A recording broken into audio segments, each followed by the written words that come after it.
Welcome back to Chess Tactic Today. Today we're traveling back in time to one of the most explosive games in chess history. In this 1896 classic, Rianisk faces off against Carol Traxler, and what starts as a normal Italian game turns into absolute chaos. Black sacrifices everything, piece after piece, and delivers four brilliant moves in a row that will leave your jaw on the floor. Get ready for the legendary Traxler attack in full force. Alright, the game kicks off with pawn to f4. White immediately stakes a claim in the center, a classic and powerful way to begin. And Black responds in kind with pawn to f5, leading us into an open game. This is a symmetrical start, a battle for central control right from move 1. White develops the knight to f3, a very natural move that attacks Black's f5 pawn and prepares to castle kingside. And Black defends the pawn just as naturally, bringing the knight out to c6. Everything is standard so far, but don't get too comfortable. White plays bishop to c4, entering the Italian game. This bishop puts pressure on Black's weakest point, the f7 square, and is a very common setup. In response, Black develops the other knight to f6, creating the two knights defense. This move attacks White's f4 pawn and signals that Black is ready for a fight. And here we go, White plays knight to g5, ignoring the threat to the e-pawn and doubling down on the f7 square. This is the start of a very sharp, aggressive line often called the fried liver attack. But wait, what is this? Instead of defending f7, Black plays bishop to c5. This move is the legendary Traxler Counterattack, a move that looks like a blunder but is actually a diabolical trap. Black is saying, go ahead, take my f7 pawn, I dare you. And White takes the bait. Knight takes the pawn on f7, forking the queen and the rook. On the surface, this looks absolutely crushing for White, but this is exactly, and I mean exactly, what Black was hoping for. The fireworks are about to begin. Bam, there it is, the move that makes this opening immortal. Bishop takes pawn on f2 with check. Black completely ignores the fork and sacrifices a whole bishop just to force the white king out into the open. This is not about material, this is a king hunt.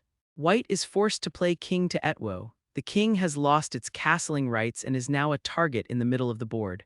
From this moment on, White is playing defense. And the Black knights start to swarm in. Knight to d4 check. Every single move now for Black is designed to harass the White king, not giving it a moment's rest. The White king continues its perilous journey up the board to d3. It's trying to find safety, but in reality, it's just walking deeper into the storm. A fantastic pawn move. Pawn to b5 attacks the White bishop and prepares to open up more lines for the attack. Black is using every piece to create threats. White saves the bishop by moving it to b3, but the fundamental problem remains. The king is desperately unsafe. And now for the move that defies all logic. Knight takes pawn on f4. Just stop and look at this position. It appears Black has just blundered the queen on date. Would you have seen the idea behind this? This is one of the most brilliant and shocking queen sacrifices in chess history. And White cannot resist. Knight takes the queen on date. This is the fatal mistake. In this chaotic position, the only chance was for the king to take the knight on f4, but capturing the queen seals White's fate. The trap has been sprung. The net tightens, knight to c5 check. With the white queen gone, there is nothing to stop the black pieces from coordinating their final assault. The king is forced to c3. It's incredible to see a king this far up the board so early in the game. It has nowhere left to hide.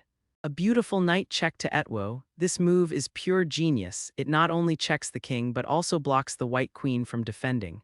A truly quiet yet devastating blow.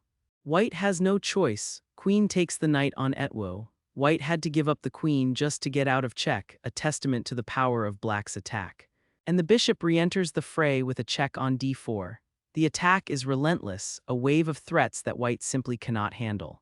The king is pushed even further, now to b4. It's almost on the edge of the board, a refugee in its own kingdom.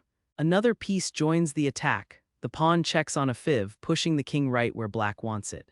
Forced again, king takes the pawn on b5. It looks like the king is capturing its way to safety, but it's actually walking into the final mating net. And now the other bishop gets in on the action. Bishop to a6 check. A textbook example of piece coordination. Every single one of Black's pieces is playing its part. The king is forced all the way to a5.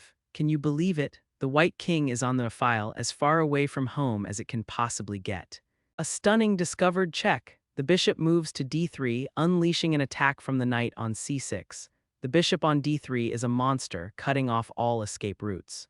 The king is forced back to b4, but there's no escape. It's just a matter of time now.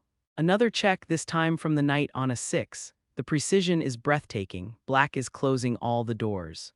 The king is shunted back to a4. It can only shuttle between these squares, awaiting the final blow. Another brilliant discovered check. The knight moves to b4, revealing the bishop on a6. This is poetry in motion, a perfectly choreographed dance of death. King takes knight on b4. This is the last move the white king will ever make. It is completely surrounded. And there it is, pawn to c5, checkmate. After all the brilliant sacrifices of bishops, knights, and even the queen, the final blow is delivered by a humble pawn. A truly spectacular finish to one of the most amazing tactical games ever played. What an incredible game, a masterclass in aggression, sacrifice, and the art of the attack. It's a powerful reminder that in chess, sometimes the greatest defense is an all-out assault. Thanks for watching Chess Tactic today, and we'll see you next time.